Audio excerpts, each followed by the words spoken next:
The animals that survive and that continue are the ones that are able to adapt, all right, to the various environmental changes that have taken place on Earth over the millions and millions and even into the slight billions of years.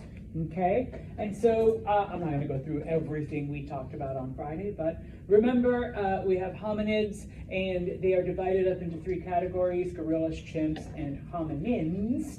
All right, what are hominins? Hominins are basically humans, and throughout the existence of the Earth, up until about, like 90,000 years ago, okay, there were different types of hominins, different types of humans.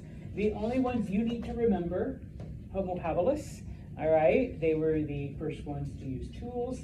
Homo erectus, first ones to walk erect, discovered fire, the concept of family, and of course Homo sapiens, which basically had a higher level of intelligence, were able to adapt, were able to make adjustments and develop language so they could pass on that knowledge and stuff. And so because of that, yes, all of us are Homo sapien, the only hominin still around, except for those of you that have like the 1% mitochondrial Neanderthal DNA, because your ancestors millions of years ago decided to mate with those, Neanderthals in Europe. Okay, so for the longest time, Homo sapiens were in fact hunter-gatherers, as my little meme was trying to show. But around 10,000 BCE, we see the development of agriculture. Okay, somehow Homo sapiens figures out that you don't have to follow the plants and the shrubs and the apples and whatever, but that you can make them grow on purpose, okay, so that you can stay in a particular area. In addition, when it came to hunting animals, little by little, okay, humanity realizes that you don't have to chase these animals always, that some of these animals will willingly stay with you. And you can, grow them, you can mate them, and now you have a supply of meat that is literally right there, and you don't have to go hunting for it. Okay, now, it doesn't just happen oh, hey, I discovered agriculture. But, all right, we see the end of the last ice age. So basically the Earth is getting warmer. And as that happens, we begin to see the growth and development of different kinds of plants. Plants that could not survive before when humanity was living through an ice age. And so because of this, okay, there is an abundance of food. And like I said, because Homo sapien not only has that mental capacity, that verbal capacity to pass on knowledge, they're able to figure out that, hey, some of these seeds that come from this stuff that we just collected, we can put it back in the ground and we don't have to chase it anymore, okay? In addition, like I said, we see the same idea kind of spread to animals. We call this domestication, okay? We have tamed them, all right? And so we get now two types of lifestyles. Humanity begins to abandon this nomadic bit, but not completely, okay? We get what is called settled agriculture, which is basically, where you have your own little farm and you grow your food and, you go out, you eat it and you grow it again and, you save some of it for when, winter comes. And then, of course, we have pastoralism. Pastoralism deals predominantly with animals. Okay, you have animals that you keep for food, and you put a boy sheep and a girl sheep together and they make baby sheep, and now you have, even more food that you can eat for the future. Okay, now, once again, this doesn't just happen overnight. Obviously, number one, it takes this warming trend to kind of, get things started, but this happens over time. Okay, now, once again, Because it's getting warmer, because the earth is growing, more fertile, and it's easier to develop these things, okay? It's not just that new plants are now growing, but the plants that were around before are even bigger, okay? And so there is a surplus that humans learn how to preserve for, later on. So we may have eaten like all the plants that are here, but we saved some for later, okay? And so now we don't have to move around, number one. Like I said, number two, they're able to preserve the seeds and plant those to guarantee that they now have, a permanent supply of this stuff, okay? Now, when it comes to animals, all right, and please don't go there, all right? Dogs are the first animal to be domesticated, okay? What I mean is it wasn't done for food, okay? What is the purpose of dogs? Why do we keep dogs as pets? Protection. Number one, protection, yes. You're still living in a pretty wild environment, okay? And so yes, they can and will protect you from, I don't think cheetahs are dangerous, but it's the only animal that came to mind, cheetahs and lions and I don't know, like whatever, all kinds of stuff. Okay, what else? What else do we do with dogs? Yes. Hunting, yes. To expand on that, we use them for work. Okay, not just hunting, but other things that dogs can do. And so yes, we don't longer have to go out there and like try to find. We send Pooch to go out and sniff them out and flush them out for us and do the whole thing. When I say work, other dogs are literally work animals. Okay, so yes. Last purpose. Companionship. Yeah, oh, we all love dogs, right? They sleep with us, we cuddle with them, all of that stuff. Yes, they served as companions, okay? So they are the first animal domesticated. When it comes to, the food and shit, the first animal that humanity probably domesticated, and once again, using archaeological evidence, and then later on, some of the written records, sheep, okay, are probably the first animal that humans domesticated for, like, food and stuff. Basically, wild sheep wander into where there's humans. They just never leave. You put a boy sheep and a girl sheep together, and you have baby sheeps, and now, like, they never leave either. And so instead of having to go out and hunt them, all right, gets hungry, just, slice the neck, and there you go. You got sheep for dinner, okay? Now, in addition to just the meat, and let's just stick with sheep for now, what else do we get from sheep? Clothes. Clothes, how? Like not their skin. Not their skin. Or The wool, yes, the hair. All right. What do you wear? No. So yes. Now this is cotton, but let's pretend it's a wool shirt. Okay. Yes, you shave them, you stitch it into fibers, you process it, and suddenly you've got coverings, you've got clothes. Okay. What else? There's actually something else you can get from them. Milk. Yes, milk. At some point, humans realize, hey, if I tug on this thing, milk comes out, and yes, you can drink it, number one. And then eventually humans discover, I almost brought some cheese with me, but no, then I'd have to share. Cheese and creams and butters and like all kinds of stuff. All right, so it's not just the meat, okay? It's other stuff, okay? Now, eventually, okay, humans discover that it's not just sheep you can do this with, okay? Goats, which similar to sheep, you can use their fur, their hair for clothing, okay? And yes, you can milk a goat. I've lived in parts of the world where goat milk is popular, and yes, it's not that bad really if you've never had goat milk, just FYI, okay? Obviously cows, we all drink cow milk, or for most of us, except for you almond people. You know, we drink cow milk. Now, we don't really use their fur, okay? Now, what do we use for clothing? Their skin, yes. What do we call cow skin when you wear it? Leather. All right, so I'm looking around. If you got, well, mostly shoes.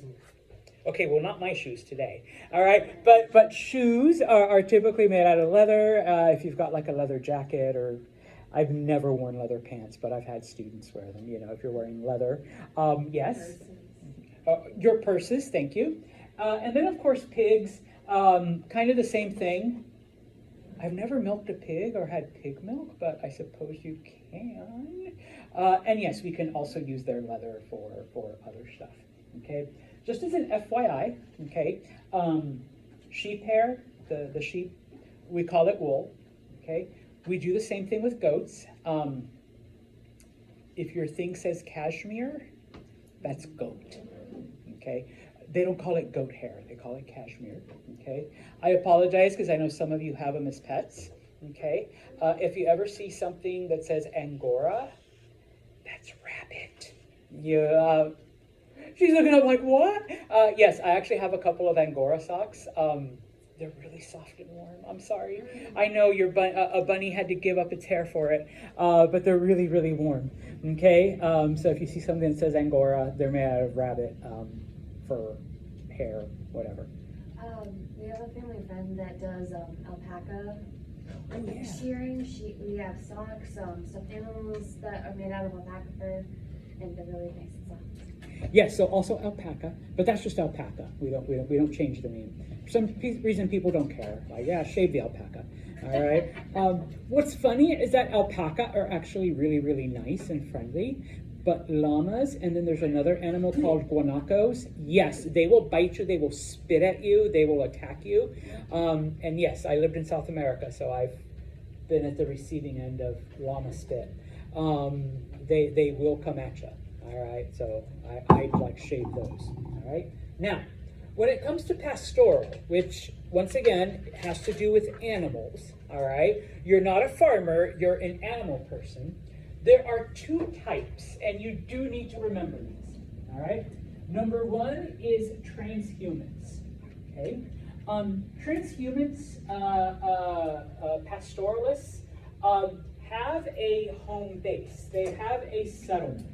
Whether it's just like their little house, wherever, whether they live in a village, whether they live on the outskirts of a bigger city, they have their home, and then for a part time of the year, they go up into the mountains or into the hills or into wherever, and they take their herds with them. And they spend a month, 2 months, 3 months, whatever, out there. Their herds are grazing, they eat, they get fat, their hair grows, they do all of that. And then at some point they come back, okay, to their home base, whether it's their farm, their little hut, their village, whatever. And then from there, this is where then, you know, you milk your sheep and you have sheep milk. And not only do you drink it, but you make creams and butters and cheeses and all of that. Okay, you shear your sheep, so now you have the wool and you spin it into cloth and you're able to make clothes. And of course, when you need to, you take the old ones, the infirm. Usually it's the males because the males fight over the women. So you only need one like macho stud to, you know, mate with the women. So you kill those and you use them for meat. Okay, and then with that, I go to the local carrot farmer. Thank you, carrot farmer. And I say, hey, give me some carrots to go with my lamb stew. I'll give you some cheese, some milk, and maybe some clothing, so you could, or some cloth, so you could make yourself clothes. Says yes, so we do our exchange. Okay. I need now some potatoes because you can't have a stew with just carrots. So I go to the local potato farmer. I offer her, you know, some cloth, maybe some milk, some cheese. Really likes creamy stuff, so I give her some of the creams that we've made out of the sheep milk. And so there you go. Okay? Now, the other type is what we called nomadic. All right? These are the ones that are just going to wander around constantly. Okay? They have no home. Eventually, we begin to call them hordes. Okay? And we will keep talking about them because they basically wander through all of Central Asia back and forth for the next couple thousand years. Okay? They just go. All right? They follow their animals and they go. Okay? When they need something that their animals can't provide, they find the nearest hut, the nearest settlement, the nearest village, and then they pillage, plunder, steal, burn things down, kidnap people, and take what they want. Okay? And then they move on. All right? And then the next time they need stuff, they find the next village. And they kill the people, they take the stuff, they kidnap the children, enslave them, and then move on. Okay? Now, because of this, because they had to keep up with all of these herds, they were the first to domesticate the horse because they needed to be able to ride on horseback to keep up with all the animals. And of course, it makes it so much easier to raid this village of scared villagers. You guys are scared because we're up here on horseback. You guys aren't. So you guys all die. We take your stuff, kidnap your children and your women, and go. Okay? I know that's how it was. That's how it was. And for thousands of years, that was existence through Central Asia. Okay? And they just wandered back and forth between like China and Europe, you know, living this kind of lifestyle. Okay? So, you have that. Okay? Now, in chapter 2, we are actually going to talk about this specifically, but just so you know, the first area that develops agriculture is what we call the Fertile Crescent or Mesopotamia. You need to know what Mesopotamia or where it is. It is modern day Iraq. Okay? So find Iraq on a map, and that is where the first farming took place. Okay? It started about 9,000 BCE, or I guess my math, 11,000 years ago. Okay? We see the first evidence of farming. All right? Now, this doesn't mean like all of a sudden there was this huge farm. No, it's people figuring out that, hey, we can preserve some of our food. We can like take these seeds and make it grow on purpose. These sheep don't have to like wander off. We can keep them here and, you know, grow more, you know, baby sheeps and, you know, keep them around for their fur and for their meat and for their milk and all of that stuff. Now, the two earliest crops that humanity, I know I like to use carrots and apples and shit like that because, you know, but the first crops that humanity like grew was wheat and barley. Okay? Now, what is wheat used for? Bread. All right? So one of the earliest things that humans learned how to do was grow wheat and make bread out of it. Okay? Does anyone know what barley is used for? Alcohol? Which alcohol? Also starts with a B. Bourbon. Beer. Oh, sorry. You're like, bourbon, Kentucky bourbon, yeah. No, that's wrong. So, barley is used for beer. One of the earliest things, and this should tell you, one of the earliest things that humanity learned how to make is beer. Okay? So beer is good. It makes better sense in Spanish. Beer is bueno. All right? Yeah, it's not that bad. All right? Honestly, it was like a safer alternative, just FYI, because, you know, they had no water filtration and shit like that. But in the fermentation process, that actually does kill a lot of the germs and bacteria. So it was a little safer to drink beer and whatnot. And don't think of it like today, you know, it was a slightly different, but it still got you drunk, or at least tipsy type of thing. But yes, okay, so bread and beer, I mean, come on. And of course, you supplemented your diet either by hunting or by animal or whatever, okay? Now, the first animals domesticated, like I said, we already listed all of those, but because of the area, camels were also domesticated during this time. what are camels used for? Riding. Yeah, transportation. Transportation. I have never done this, but I'm told that camel milk is also a legit drink. It is. I've had students who have said, like, yeah, we've had camel milk. It's not that bad. I'm like, I'll take your word for it. I'm not going to go to like the Boonville Fair and find a camel and, try to milk it. That's the only other, like, seriously, in New York, that's the only, besides the zoo. I guess I won't go to the zoo and try to milk the camel.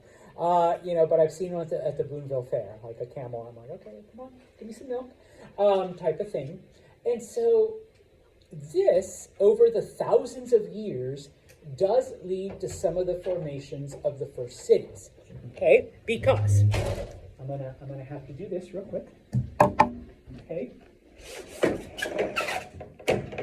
You get a couple of settlements, you get a couple of people then coming together, okay? And then from there, you get some of the first villages, and that continues to grow into towns and eventually into cities. Because, and hopefully if you remember nothing else from History 101 from Mr. Santos, okay? As the food supply increases, okay, where there's more food, more people. More people, more food. More food, more people. Okay, and the cycle continues. I mean, eventually it reaches a tipping point where you can't produce enough food for the people, but we're thousands of years till we get there. Okay, type of thing. All right. Now, just FYI, I told you maps. Okay, this is the Fertile Crescent. This is what we refer to as the Fertile Crescent. Okay, because it literally looks like a croissant. All right, a crescent. Okay. You have these two rivers, the Tigris and the Euphrates, that make this land extra fertile.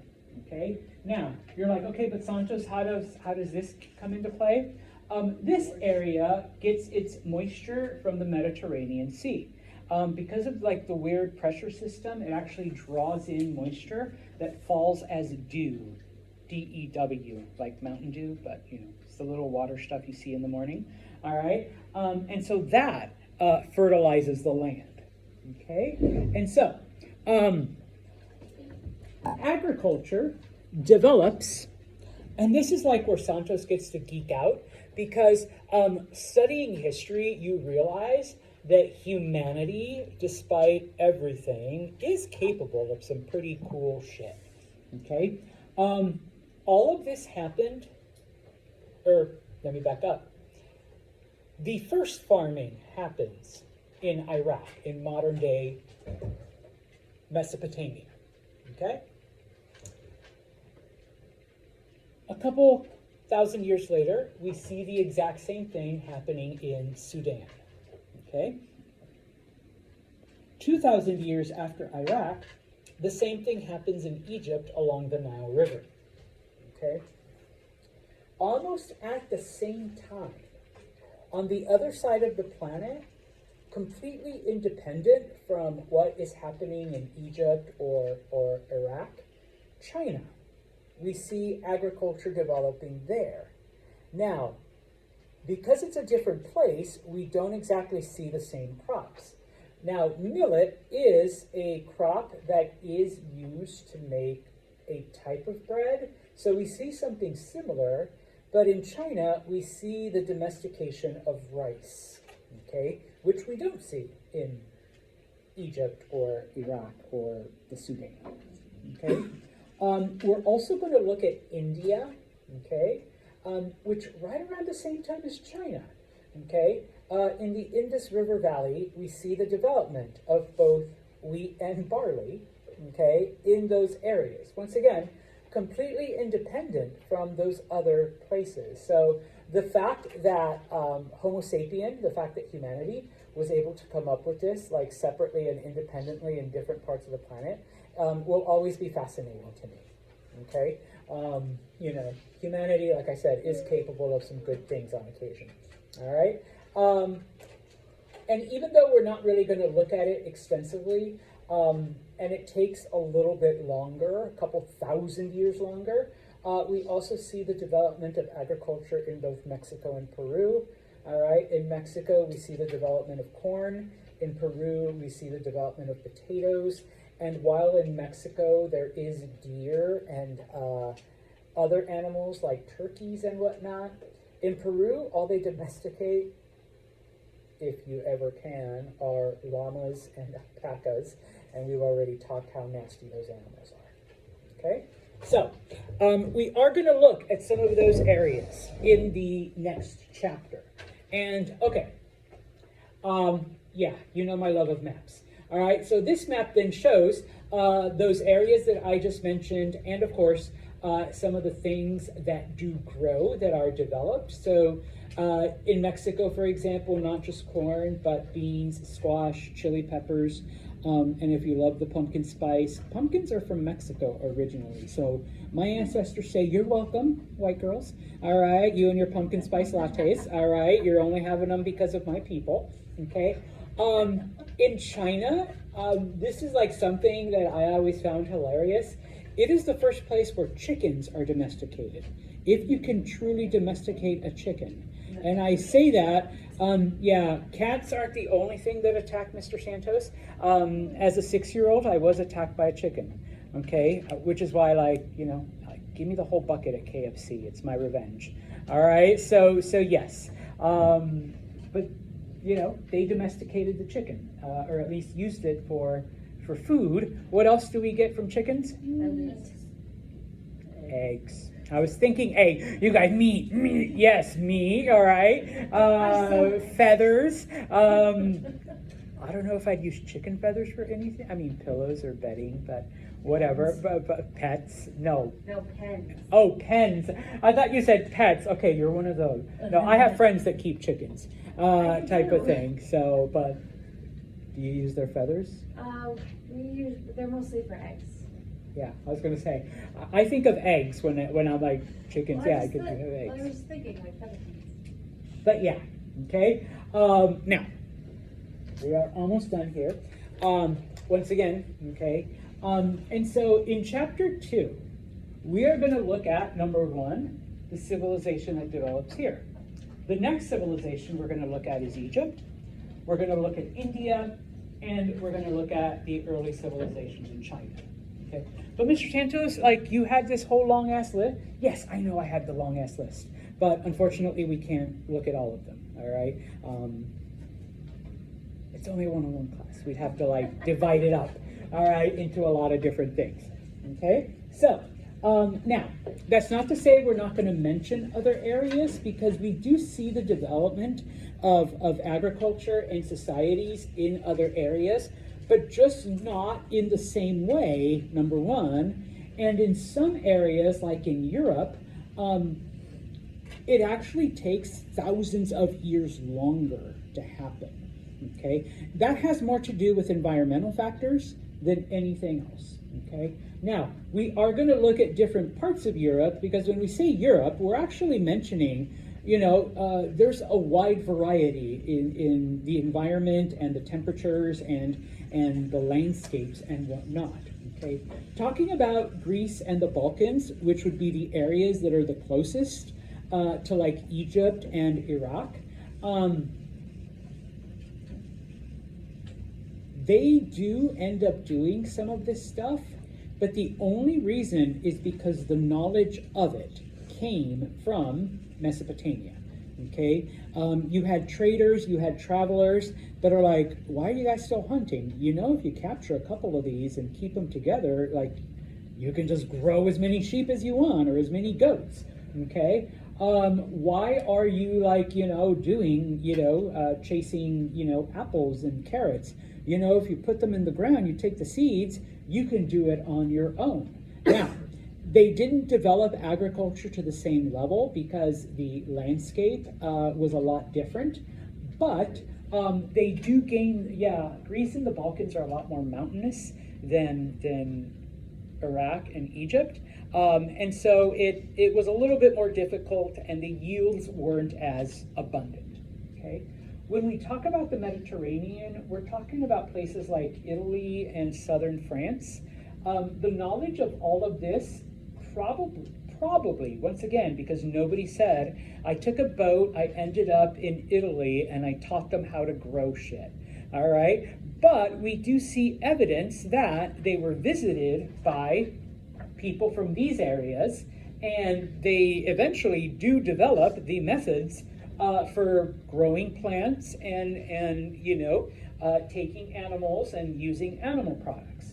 Okay, so we tend to believe that because places like Italy and southern France and parts of Greece are on the ocean, that more than likely humans figured out how to travel along the water and brought that knowledge to them. All right, now. In areas like Anatolia, which is modern-day Turkey, okay, more than likely, people just walked there. And Turkey is very mountainous, very hilly, so while maybe they weren't able to grow a lot of food, they did pass that knowledge on to other areas, okay? Now, let me see if I can find a map again real quick, okay? Because the Tigris and Euphrates River actually start up here, people were just able to follow the river and, like I said, spread that knowledge to the area, all right? Now, when it comes to, and here we're talking about Central and Northern Europe, okay? This is the last place that develops any kind of like agriculture or animal domestication, because there are no major rivers that you can follow. There's a few, but not quite the same as we see in other areas, number one. Number two, Europe is colder. It's not Egypt, it's not Iraq. So the growing season is much shorter, and the crops that would grow in those areas won't grow in Central Europe, number one. Number two, most of the area is forested, or at least was 10,000 years ago, okay? If you want to plant things in a forested area, what do you have to do first? Log. Before that, you have nothing but forest. Logging. Yes, you gotta cut down the trees. We don't have Home Depots yet with, giant power saws, chainsaws to cut everything down. Oh, and then you gotta get rid of stumps. We don't have any stump grinders. So you're doing this all with very primitive weapons. Guess what? I knock down 2 trees and get rid of those 2 giant stumps. That's it. Fuck this shit. I'm growing this, and that's it. Okay? And so, because of that, we don't see the development of huge farms yet. Okay, wait a couple thousand years, all right, until the invention of better tools. And so in this case, and not everything is gonna grow, all right? So they have to adapt to the local environment, okay, number one. Number two, because it's not warm and fertile year round, this is where we get the whole idea of plant in the spring, grow in the summer, harvest in the fall, preserve it, and hope to the gods that it lasts you throughout winter. And if you didn't starve to death, you just start the process all over again. Okay? Yeah. Now, one of the things that they are able to manage, at least right now, once again, other animals come a couple thousand years later, is cattle. Okay, and so many of the European tribes during this time, 10,000 and 11,000 years ago, survive by having cattle and then supplementing that with hunting. All right, and so what happens? Okay, and we'll end with, I have a couple funnies. What happens with agriculture, and this is important, this is going to be one of your questions. Like I said, more food equals more people. More people equals more food, and more food equals more people. And the population keeps growing. Because number one, you're no longer starving to death. Okay? When we were hunter-gatherers, not enough food for everyone. So, somebody's going to die of hunger, number one. Number two, as we're hunting, okay, maybe some of those animals decide to hunt back, all right? Or, maybe some other animals decide to hunt us, okay? And so with a food surplus, okay, now that we have more than enough to eat, people are living longer, so the population is growing, we have enough food so people aren't starving to death. Those that are really, really bad at farming don't have to be farmers.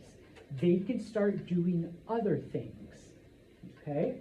So, and I'm sorry, please remind me of your name. Cade. Cade. Cade is a really bad farmer, all right? Can't grow a single thing. So, but there's a food surplus. So there's still food available. Not gonna starve to death. But Cade is a really, really good basket maker, okay? Figured out that, taking the baskets, doing the thing, okay? And so now, instead of Mr. Santos, who is the local carrot farmer, having to carry carrots everywhere, I say, Cade, I will trade you a couple armfuls of carrots for some of the baskets that you made, and now we can start transporting things in baskets, okay? Sorry, Emma. Emma is also a really, really bad farmer, but Emma doesn't have to worry because we have a food surplus, so Emma doesn't starve. But somehow Emma figures out that if you take wheels and attach it to a flat board, and you can just pull things, okay, you now have a very rudimentary way of transporting things. So I have my baskets of carrots that I'm carrying around, but once again, even though I can carry more carrots, because I got baskets from Cade than in my arms, hey, Emma, I will give you some of my carrots and maybe a basket or two that I got from Cade if you build me one of these wheel flat pulling thingies, we'll call it a wagon.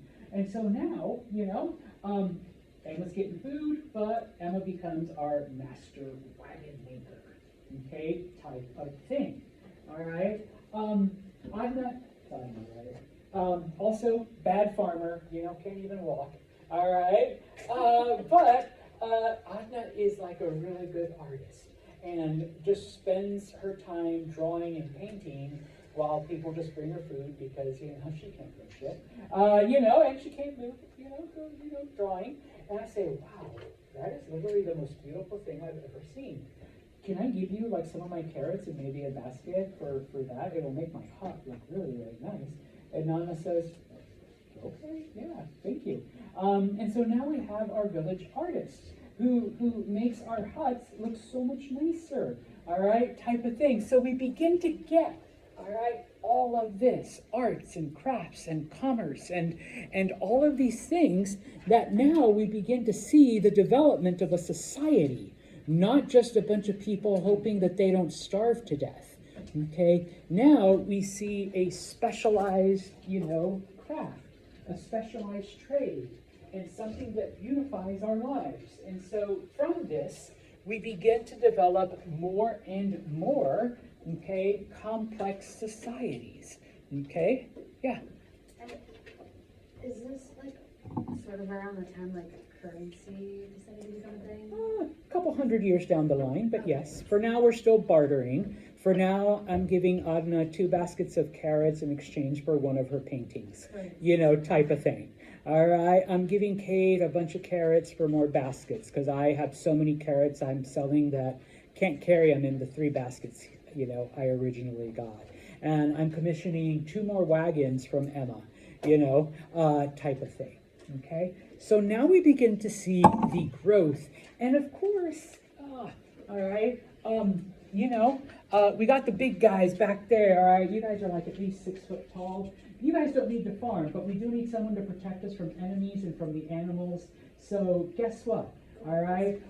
He's really good at making spears and sticks. You're going to be our weapons maker, and we're going to give it to those guys. We're going to make sure you guys have enough to eat as long as you fight the tigers and the lions and those, hordes that raid us every now and then.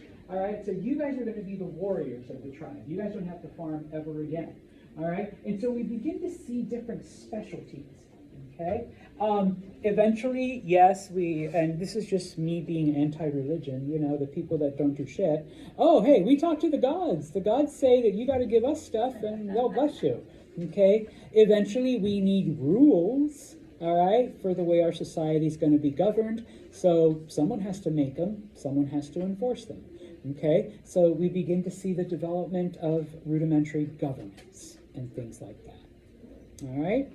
Like I said, in chapter 2, we are going to look at some of these.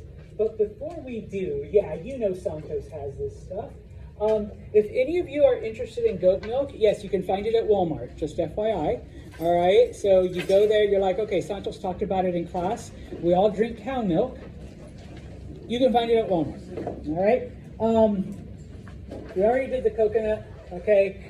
A friend of mine sent me this. The first guy to discover milk probably did a lot of other weird shit. Because what leads you to see an appendage hanging from a cow going, I wonder what happens if I yank on this? All right. What other things was he? Let me pull this.